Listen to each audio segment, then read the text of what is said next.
Sobe um pouquinho aqui. Isso, agora eu faço assim. Obrigado.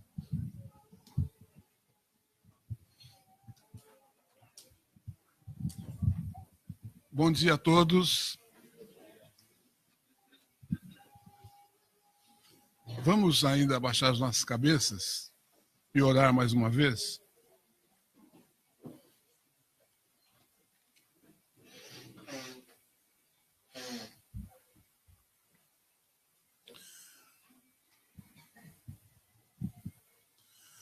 Pai amado, nós te agradecemos pela tua igreja, espalhada pelos 4 cantos da terra, e que hoje, no primeiro dia da semana, dia da tua ressurreição, se reúne para te adorar, para ouvir a tua palavra e para celebrar a comunhão uns com os outros.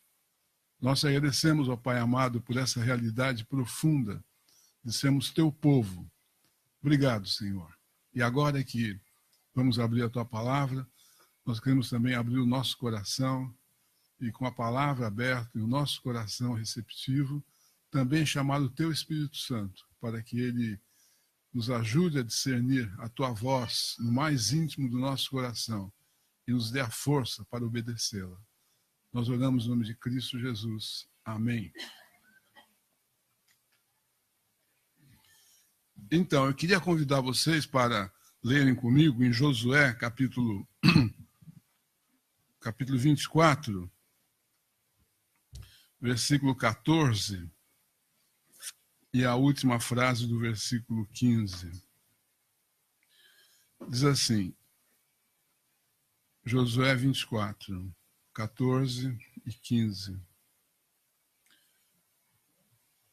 Agora, pois, temei ao Senhor e servi-o com integridade e com fidelidade. Deitai fora os deuses aos quais serviram vossos pais da além do Eufrates e no Egito, e servi ao Senhor. E a última frase do versículo 15 diz, eu e a minha casa serviremos ao Senhor. Eu e a minha casa serviremos ao Senhor.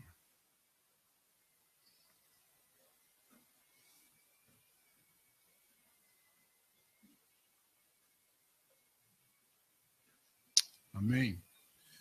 Então, eu gostaria de falar um pouco da casa hoje. A gente fala muito da igreja, principalmente a igreja no templo, mas eu queria falar um pouco da igreja na casa. O que significa isso? Casa tem vários sentidos. Casa é família, mas não é só família, porque tem solteiros, divorciados ou viúvos que moram sozinhos. Casa também é o espaço, é a sala, é o quarto, é a cozinha, é a mesa das refeições. E casa ainda é o corpo físico, é a minha casa, é onde eu moro. Aqui, casa do Senhor também. Então, como seria servir ao Senhor com a casa? Interessante que quando Paulo fala com Timóteo, ele diz assim, pela recordação que guardo da tua fé sem fingimento, mesmo que primeiramente habitou em vossa avó Loide, né, e em sua mãe Eunice, estou certo também em ti. Casa também são essas gerações da família, avô, mãe, o filho. E aqui ele está se dirigindo a Timóteo dizendo, eu sei que a tua fé é verdadeira, porque é uma fé testada nas relações familiares, testada nas relações intergeracionais. A recordação da tua fé sem fingimento. É uma fé autêntica porque ela é testada na família, testada em casa, não no templo. Por isso é sem fingimento. A gente sabe que a gente vive numa sociedade onde os pais estão cada vez mais distantes dos filhos e os maridos cada vez mais distantes das suas esposas. E a gente vive numa sociedade onde a família está debaixo de um ataque tremendo. Vou falar sobre isso. O fato é que não se terceiriza a educação dos filhos. Não é a escola dominical, mas é o cotidiano em casa que vai fazer a diferença. Não é o que a gente fala, mas o que a gente vive, o exemplo da vida que vai fazer a diferença. Então, a gente vive também um momento onde os pais se sentem muito culpados, eles têm que trabalhar, eles têm que sair de casa, e eles não são onipotentes, eles não podem ensinar tudo. Daí entra, assim, a comunidade. A comunidade é uma família alargada. A igreja é uma família de famílias. E nós, como pais, como marido, como mulher, a gente pode ter esses relacionamentos que nos ajudam a manter essa sanidade espiritual, emocional e relacional.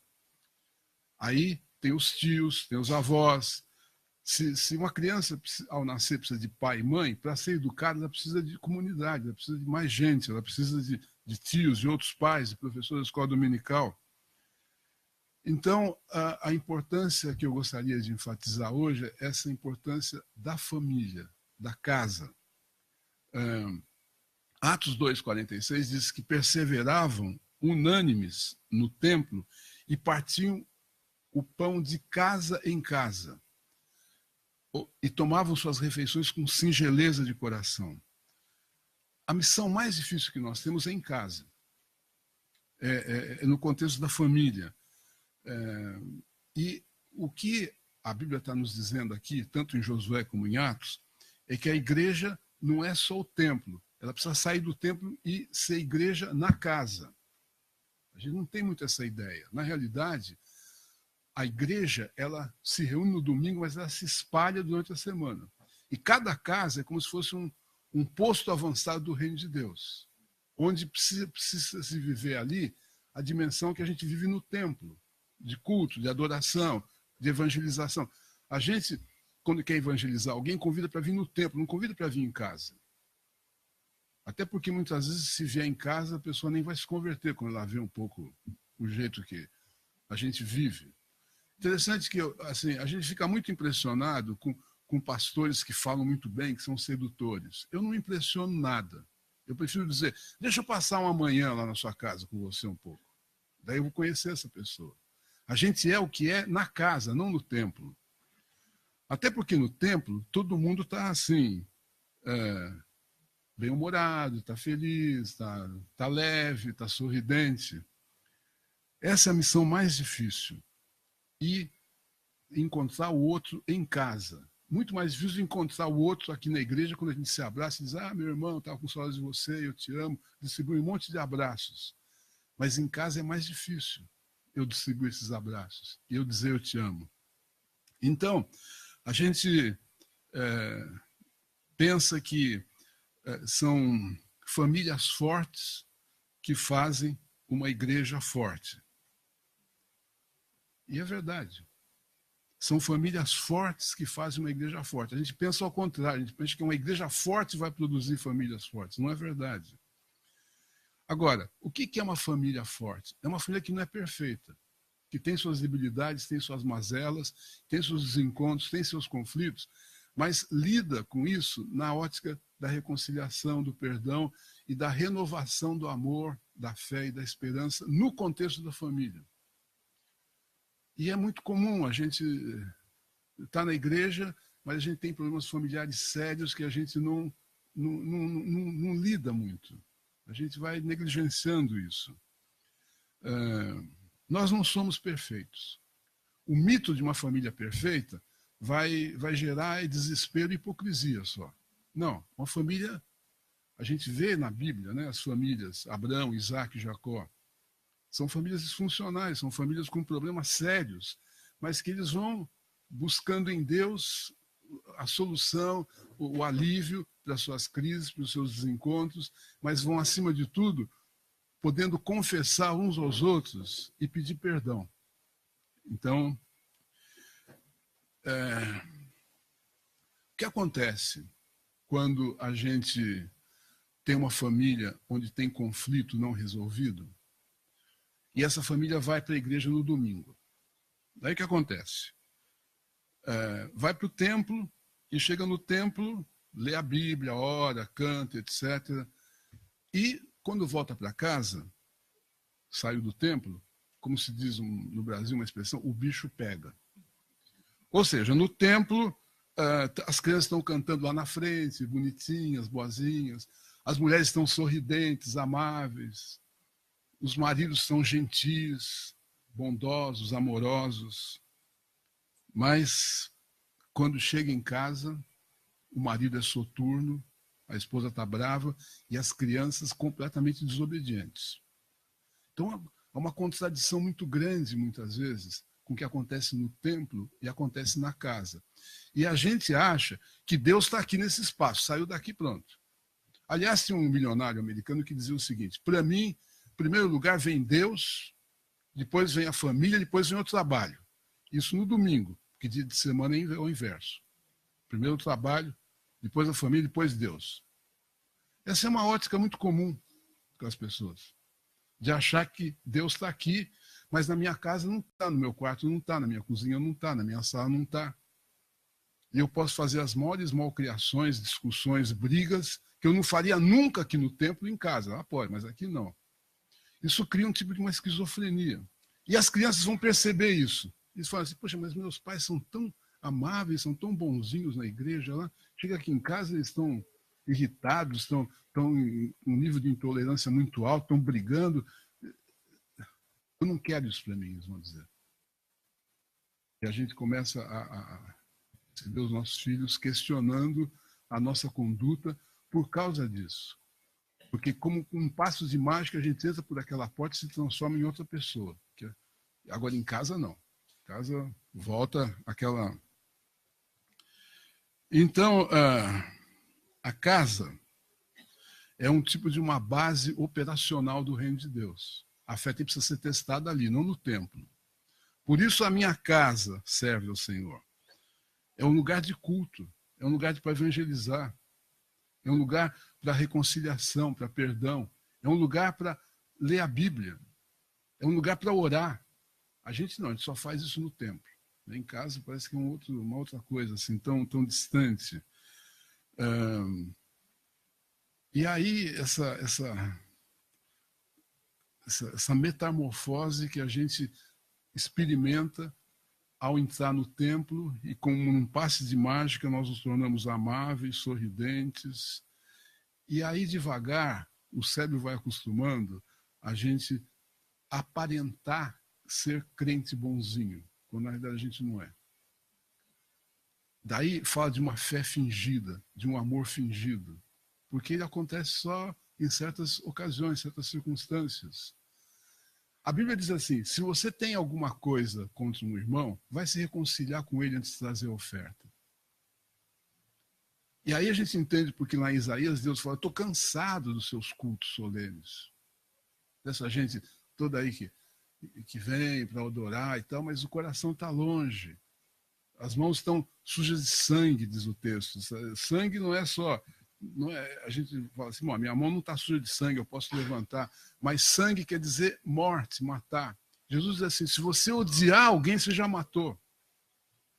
A gente não tem muito essa... A gente fala: não, nunca matei ninguém. Sim, mas Jesus diz: se você odiar, já matou. Mas eu diria que você mata também com a indiferença, mata também com o desprezo, mata também com o ressentimento, mata também com palavras duras e destrutivas para aquela pessoa. Então, tem que... Assim, a vida no templo e a vida em casa tem que ser a mesma coisa. Senão a gente cria esse tipo de esquizofrenia, como eu disse. Eu e a minha casa serviremos ao Senhor. Eu diria que a família precede o templo como espaço de realizar, de viver a nossa vida cristã. Aqui, claro, a gente vai viver, mas a família é muito mais importante. É o primeiro contexto de aprendizado para amar e ser amado, é na família, nesse espaço que a gente vai crescer, que a gente vai estabelecer relações de afeto, onde a gente vai testar a nossa capacidade de amar o diferente, de amar o que não merece e de amar sem nunca desistir. É na família, não é na igreja. Até porque na família a gente convive 6 dias por semana e aqui a gente convive no domingo e em alguns outros eventos. Esse é um convite à graça, da graça de Deus. A gente perceber como é que a gente vive o templo e como é que a gente vive em casa. A família é o mais importante. A igreja é uma família de famílias, mas a família nuclear, pai, mãe e os filhos, é o primeiro contexto onde a nossa fé deve ser exercida. Por isso a Bíblia diz assim, quem não governa bem a sua casa não pode ser líder na igreja. Né? A gente esquece disso. E, na realidade, quando a gente pensa no nosso Deus é uma família. É o Pai, o Filho e o Espírito Santo. Um pai que é pai porque tem um filho, o filho que é filho porque tem um pai, e o Espírito que é santo porque ele é o Espírito do Pai e do Filho. É uma família o nosso Deus. Quando começa na criação, é Adão e Eva com seus filhos. A criação tem início com uma família. Crescei-vos e multiplicai-vos, essa é a ideia da família. O projeto redentivo de Deus começa com a família de Abrão, que foi chamado para ser o patriarca do povo de Deus. Jesus Cristo nasce numa família. E aí a gente entende por que na Bíblia tem tanta genealogia. Fulano de Jerotão, fulano. A importância da família. Deus tem um chamado e uma missão para a família. Tão importante quanto a missão que a gente tem na igreja. Eu diria mais. Porque, então, nesse sentido, a vida eclesiástica deve ajudar isso, não atrapalhar. Porque muitas vezes, quem está muito envolvido na igreja, quando tem um conflito entre a agenda da família e a igreja da igreja, e a agenda da igreja, quem perde é a agenda da família. Isso é muito comum com pastores. Para um pastor, é melhor ele perder o ministério e ganhar a sua família do que preservar o ministério e perder a sua família. É claro, a gente não percebe isso. Né? Então, eu sou pai, sou marido, eu tenho um chamado para ser pastor, mas o pré-requisito é o que eu governe bem a minha casa. Que a minha casa seja um lugar de culto, que a minha casa seja um lugar onde o nome do Senhor é temido, que a minha casa seja um lugar de perdão, de reconciliação e de festa, porque o perdão na Bíblia está sempre relacionado com festa. Então, esse é o lugar da família. E a gente não perdoa porque quer. É preciso de obediência, é preciso da presença do Espírito Santo.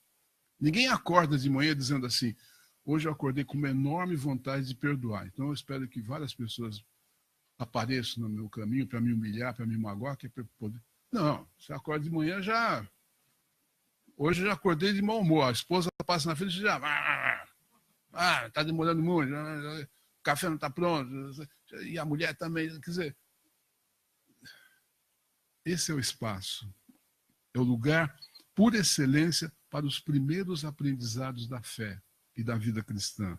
A vida cristã começa na família e termina na família. Então, assim, eu olho aqui a igreja e assim, eu acho bonito, assim, né, todo mundo louvando, assim, sorridente, com a Bíblia embaixo do braço. Mas como é que é o seu quarto interior aí? Será que todo mundo pode acessar o teu computador e o teu celular para ver o que você está fazendo com ele? Porque Deus acessa. Né? Você pode achar que... Pode esconder o máximo. Mas Deus acessa, Ele sabe. E se Ele sabe, e você tem essa agenda secreta, não confessada, que não veio à tona, que não tem quebrantamento, e você vem à igreja, você levanta e louva a Deus, e você lida mal com o teu computador, lida mal com o dinheiro, lida mal com o teu filho, lida mal com a tua esposa, como? Como? A gente, assim, é aparência, vira uma coisa de aparência.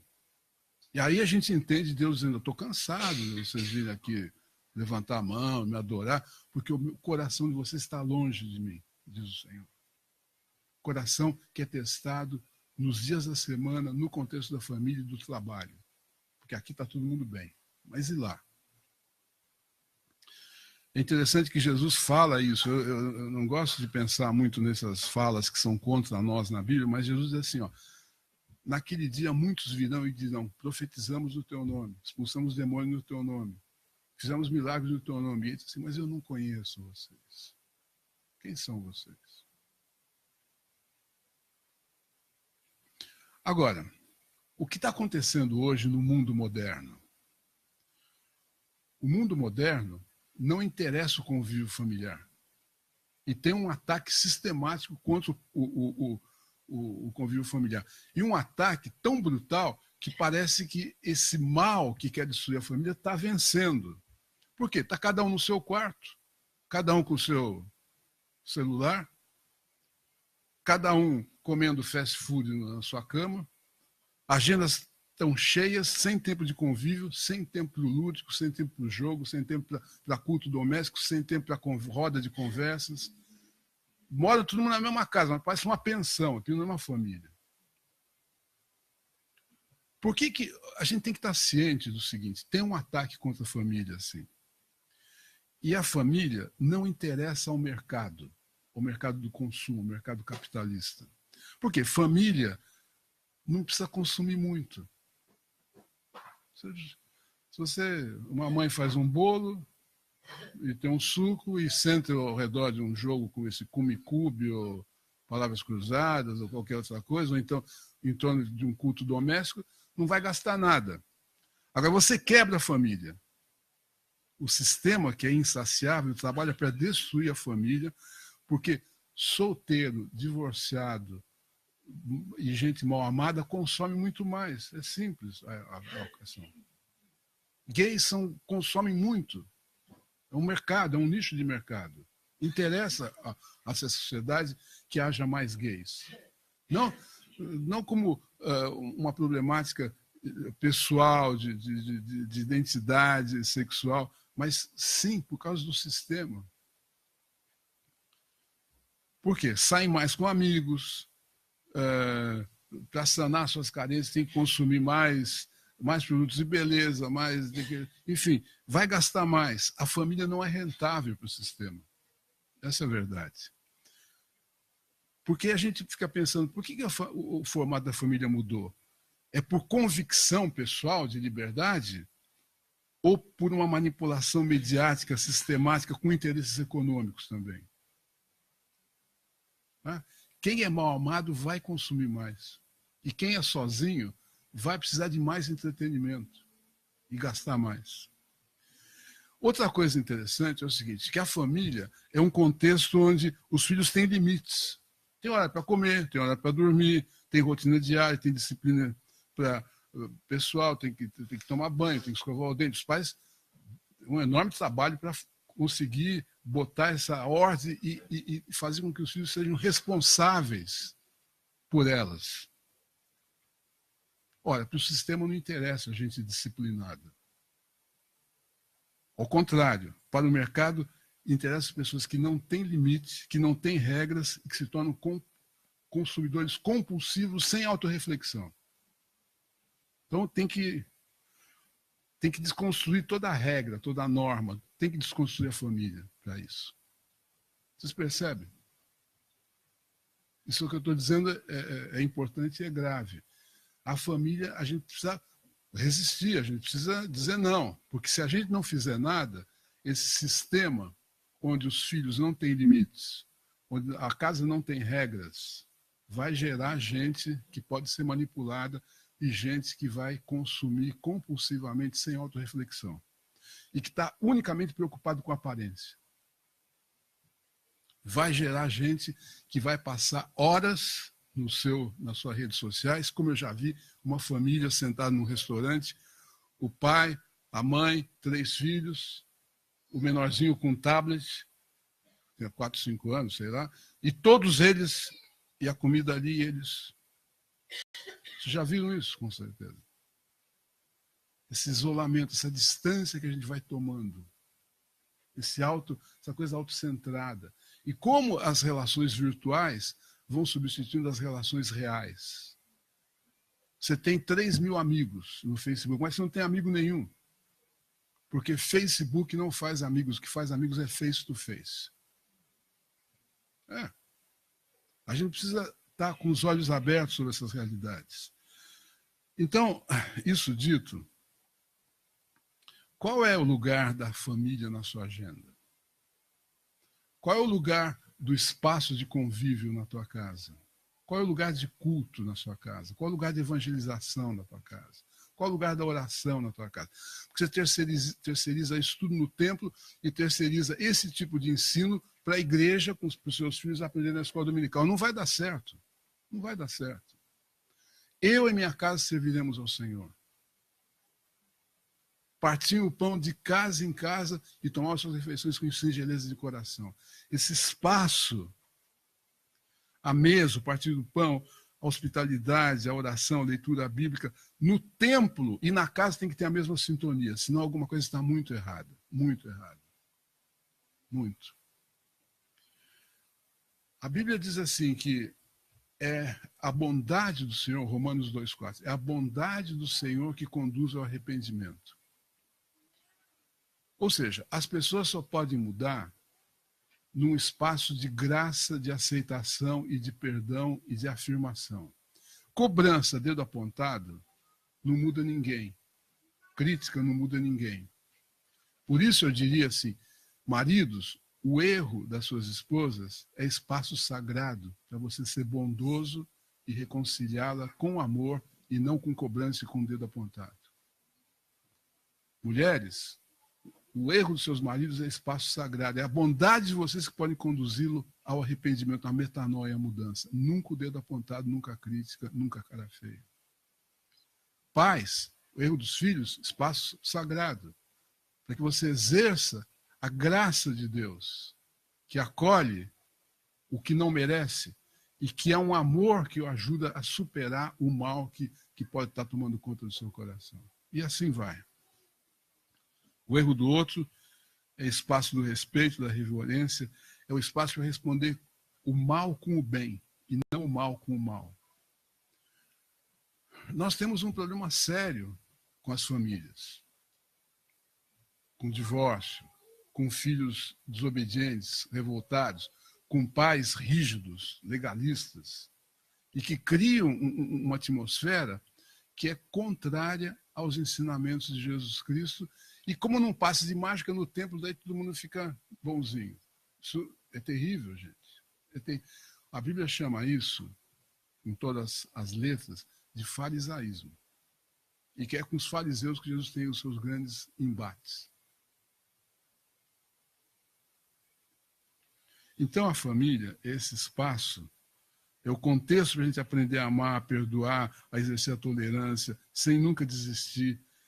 É na família que a gente vai poder se tornar pessoas mais ternas, mais bondosas, mais amorosas, mais pacientes, mais solidárias e mais afetivas, no sentido de tocar, de abraçar, de beijar, de cheirar, de acarinhar. Não é aqui. Aqui tudo bem. Até o dirigente do louvor pode dizer, agora vamos todo mundo levantar e abraçar seu irmão e dizer que você ama. Não. É na família, é em casa.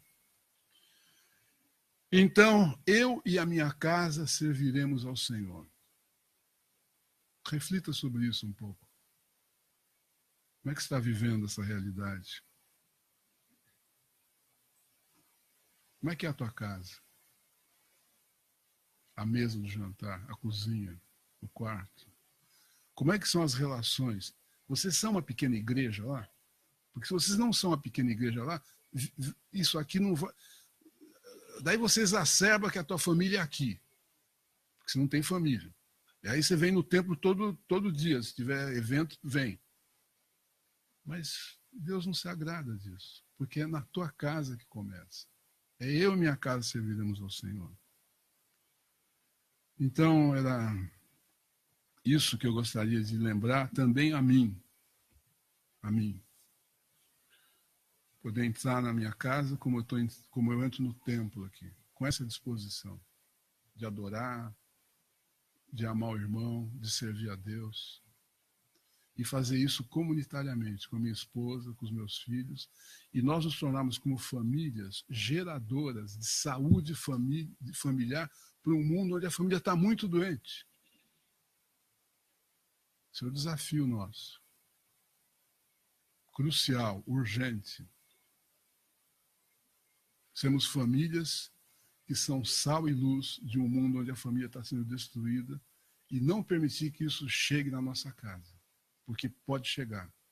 Pode chegar. Vamos abaixar as nossas cabeças.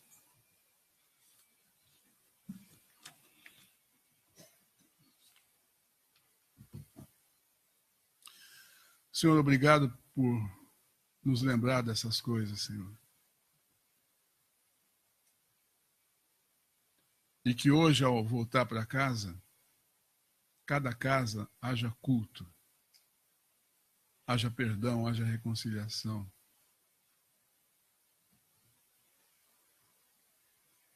Onde cada casa, Senhor, possa glorificar o Teu nome através do exemplo de amor, de graça, de sabedoria e de serviço ao próximo. Nós oramos no nome de Cristo Jesus. Amém. Vamos ficar em silêncio aí uns 2, 3 minutos para processar isso um pouco, não sair tão rapidamente. E veja o que ficou claro para você. Veja naquilo que Deus te tocou e faça aí uma oração de confissão e de consagração silenciosa.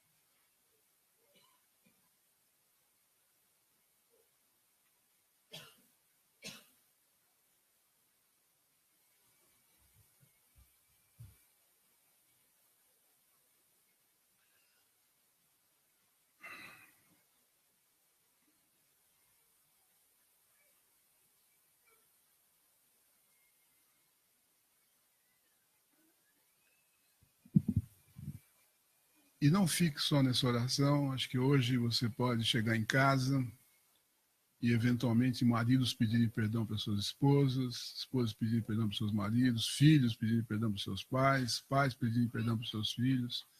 E ao sentar-se à mesa, hoje, com pão e vinho, lembre-se que vocês estão na presença do Senhor. E aquele lugar é um lugar de culto. Amém.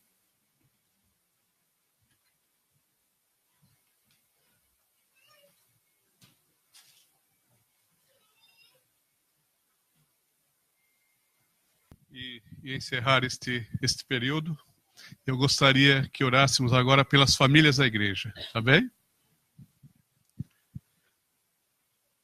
Obrigado, Senhor, pela tua palavra que foi exposta. E neste momento, como família de famílias, queremos pedir a bênção do Senhor, a visitação do Senhor sobre cada família desta igreja. E que o seu Espírito possa atuar conforme a necessidade de cada lar que está aqui presente ou representado. Então, traz quebrantamento, traz perdão, traz reconciliação. Enfim, Senhor, faz milagres no seio de cada família, conforme a necessidade de cada um. E que, de facto, possamos dizer, cada um aqui, eu e minha casa serviremos ao Senhor. Que assim seja, no nome de Jesus. Amém. Sim, por favor. Bom, uma coisa que acontece muito comumente na igreja é que famílias estão em dificuldades, mas não pedem ajuda. Daí, de repente, a gente tem notícia, isso é recorrente em tudo quanto é lugar, que um casal se separou. E a gente vai, como? Aquele casal? Porque nunca mostrou.